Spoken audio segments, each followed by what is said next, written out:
Today, I will show you a 2012 sci-fi comedy film titled Robot and Amp, Frank. Spoilers ahead. Watch out and take care.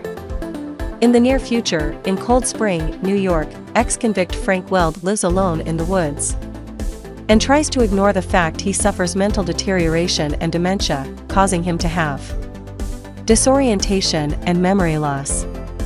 This makes him do things like saying he's been at a restaurant that actually closed 5 years ago, thinking his son is still in college, or trying to rob his own house in the middle of the night. He also lives like a pig that never cleans, and won't even open the curtains to allow sunlight into his home. The one thing he leaves the house for is going to the library, of which he's the only user left because of the decline of print media. This is why it will soon be transformed into a community center.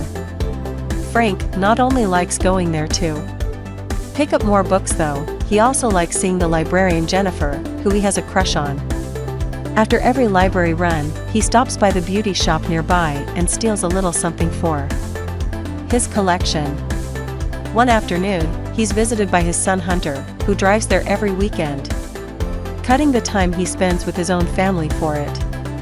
He's really worried about his father's condition, which is worse every time he talks to him, and he also wants to spend more time with his own children, but since Frank refuses to go to a nursing home, Hunter has instead brought him a robot program to be a butler and a therapeutic care provider. Frank doesn't want anything to do with it either, even saying his wife won't like it, making Hunter remind him he's been divorced for 30 years and his mom doesn't live there anymore. Hunter won't listen to any excuses. The robot stays, or he will send Frank to a memory center, because he doesn't want his father's death to be his fault. Unable to find a way to turn the robot off, Frank allows it to do the chores to get it off his back. The robot not only cleans the entire house, it also goes grocery shopping and cooks healthy meals. It also wakes Frank up quite early in the morning, claiming they need to establish a routine to help keep him orientated between this and the healthy meals. Frank gets very annoyed by the robot, especially when it asks him to start a garden, saying he needs a project to keep his mind stimulated. The garden ends up being taken care of by only the robot. But Frank does end up slowly accepting the robot into his life in other ways. It cooks his meals, cuts his hair, keeps his house clean, and simply provides him company. They go for hikes together too, which Frank isn't a big fan of, but the robot quickly learns it can get Frank to do things for the benefit of his health if it says that if he doesn't, it'll call Hunter to take him to the memory center, or that it will be sent back to the warehouse and have his memory wiped for failing at saving his life. There's one thing he doesn't let the robot do though, and that's entering the library with him. While it waits outside and gets bothered by children, Frank visits Jennifer, only to find her chatting to a young man called Jake Finn, a rich young developer at the head of the library renovation project that would love to talk more to Frank in the future, because he lived through the era where print media was the only option and he finds that fascinating. But for now, he must leave because he's rather busy, and once he's gone, Jennifer shows him the changes they're doing to the library. All the little, random novels will be recycled, but there are a few special editions of classics, like Don Quixote, that will be taken away for conservation. Jennifer wishes she could keep them for herself. When he leaves the library, Frank finds the robot getting bothered by children, and after sending them away, he tells it that if someone doesn't leave after it asks them to, then it should say self-destruct sequence initialized and start counting down from 10 to scare them off. Next they go to the beauty shop, which Frank calls Harry's, like the restaurant that used to be in its place. He tries to steal a little figurine, but he's forced to leave it behind when the shop lady almost catches him in the act.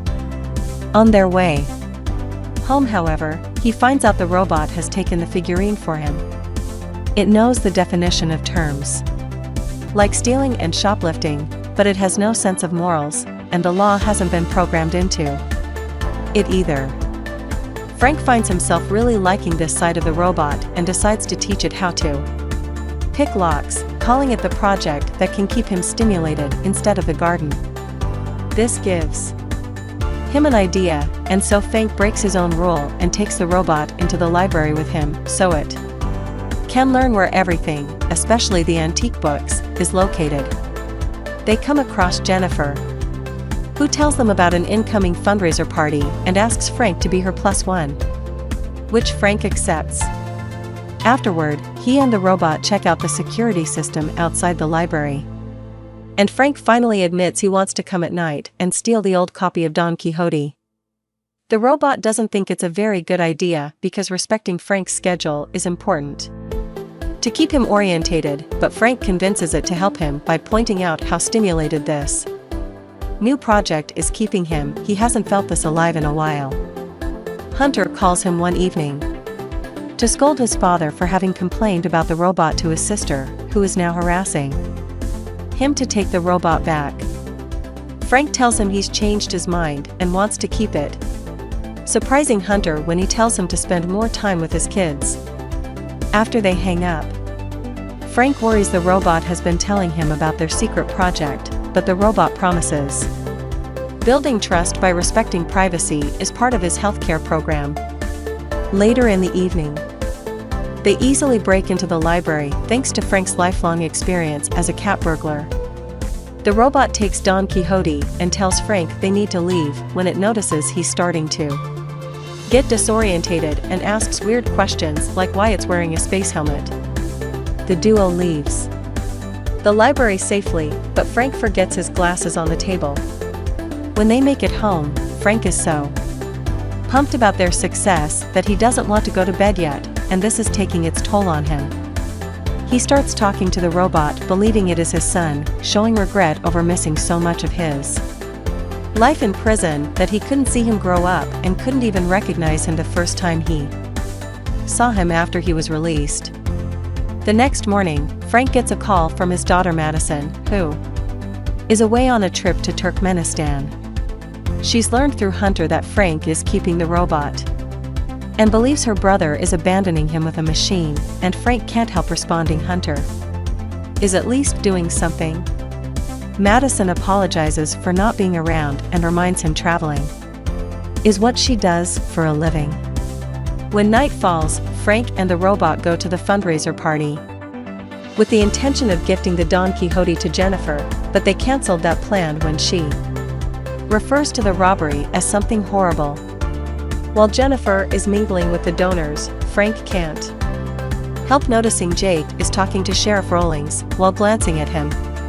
Jake decides to approach him then to ask him if he's ever been to prison and if he wears reading glasses, before asking him not to come around anymore. When Jennifer finds him afterward, Frank has become a little paranoid and starts to wonder if this whole deal isn't just a scam because these donors are too loaded. The next day, Frank makes the robot show him his memory of the party, getting jealous that the robot can recall things so easily.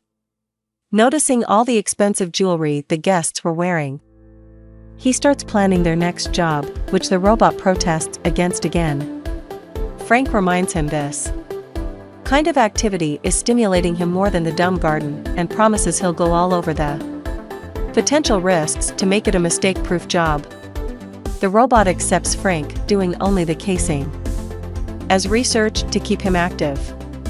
The duo starts going to Jake's house to watch it from afar and learn all the details about Jake's and his wife's daily routine and the house's security systems.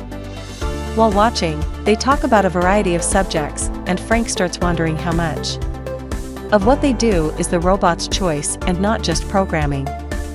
The robot points out it's all programming, which Frank doesn't believe because of the time it had expressed not wanting its memory getting erased.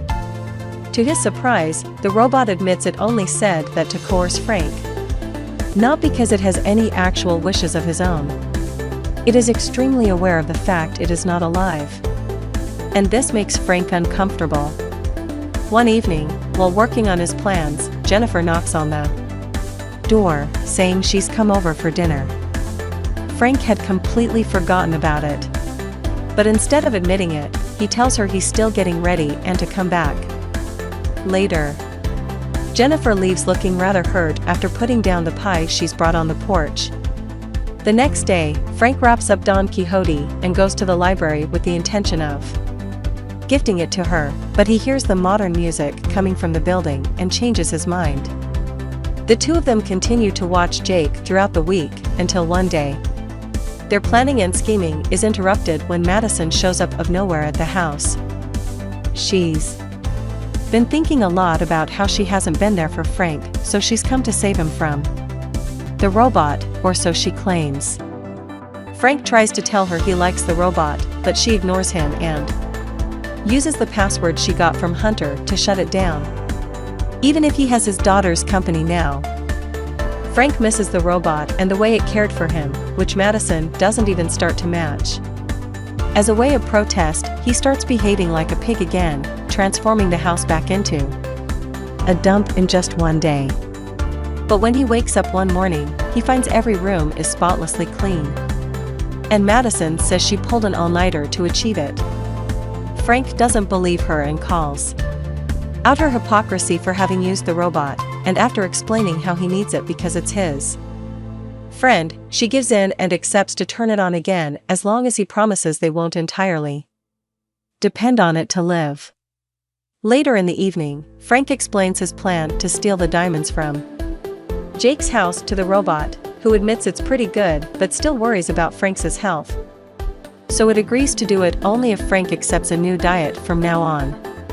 At Jake's, they wait for the couple to leave, then enter the house through a door not covered by the alarm system, because Frank knows by experience all security systems have a blind spot. Then the robot brute forces the safe, a job that usually would take a thief weeks, but a robot can do in minutes. The only issue they come across is the couple returning earlier than expected when they are about to leave the area. But they just need to wait for them to get distracted before successfully sneaking out. The next day, while Frank and Madison are sunbathing and sharing a drink, the robot allows two guests to enter the house, Jake and Rawlings. Jake is sure Frank was the one to steal the book and now his diamonds and wants Rowling to arrest him, but the sheriff plays nice for now and says he doesn't think Frank could have pulled it at his age, so he wants him to be their consultant. Frank kicks them both out without even considering the offer. When the time comes for Madison to go back to his job, Frank gives her a pair of diamond earrings as a donation to her cause, swearing it's leftover from the old days and not Jake's. She leaves after admitting she was wrong about the robot, and as Frank watches her drive away, he notices a van parked nearby. He's being watched. Worried about getting caught, he rushes back inside and starts burning all the evidence, but refuses to delete the robot's memory when it points out its hard drive is evidence as well. The only problem left is the actual diamonds, and when the robot expresses concern about how erratically Frank is behaving, it gives him an idea. He gets into bed and makes the robot call Hunter to tell him he's dying. When Hunter comes to visit him, he exaggerates some fake symptoms and gives him a heartfelt speech admitting he's been an absent father and thanking him for all he's done for him. Once he has Hunter eating out of his palm, he gives a briefcase and asks him to hide it, which Hunter only accepts to do when Frank mentions he wants to go out clean. Hunter puts the briefcase in the trunk of his car, but when he's about to leave, he's stopped by Jake, Rawlings, and his men, who open the trunk and reveal the contents of the bag, only to find the trinkets from the beauty shop. Jake says this should already count as probable cause, so they enter the house to search it, which Frank allows them to do because he's sure they won't find anything. Realizing he's been manipulated, Hunter gets mad at Frank and says not having been raised by him is a good thing after all. The police can't find the diamonds, so Jake says they should check the robot's memory. Frank tries to stop them, but the men won't listen. Luckily for Frank though, the robot remembers the trick his owner taught him, and when the men come closer, He pretends to initialize his self-destruct program. Everyone runs outside except Hunter. Who knows it's a lie, so Frank takes the chance to sneak around the house and get in his car, which he hasn't driven in a long time. After picking up the robot through the back door, he drives to the town, ignoring his companion's request to delete his memory. They arrive at the library and the robot picks the lock so they can get in and see Jennifer, who Frank apologizes to and admits having stolen the Don Quixote.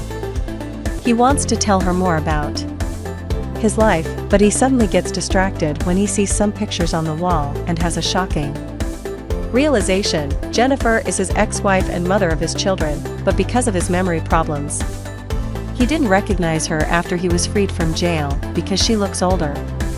This is too much for him to take, so after kissing her, he leaves the library and returns home, where Hunter and the police are still waiting for him. He and the robot rush inside and lock the door behind them before Frank starts trying to make a new plan to escape. The robot once again tries to convince him that deleting its memory is the best option, because then things can go back to normal and Frank can plan his next job. As the robot starts repeating all the philosophy behind burglary Frank taught it, he realizes how far he's gone with this obsession of his and finally comes to terms with what he has to do. The robot opens a compartment on its back and Frank presses the button inside it, effectively deleting all the memories in its hard drive. Sometime later, Frank is living in a nursing home where Jennifer, Madison, and Hunter visit him often. One day, after having lunch together as a family, he slips a little piece of paper in Hunter's hand with a note that implies the diamonds have been hidden under the tomatoes in the garden the robot had started.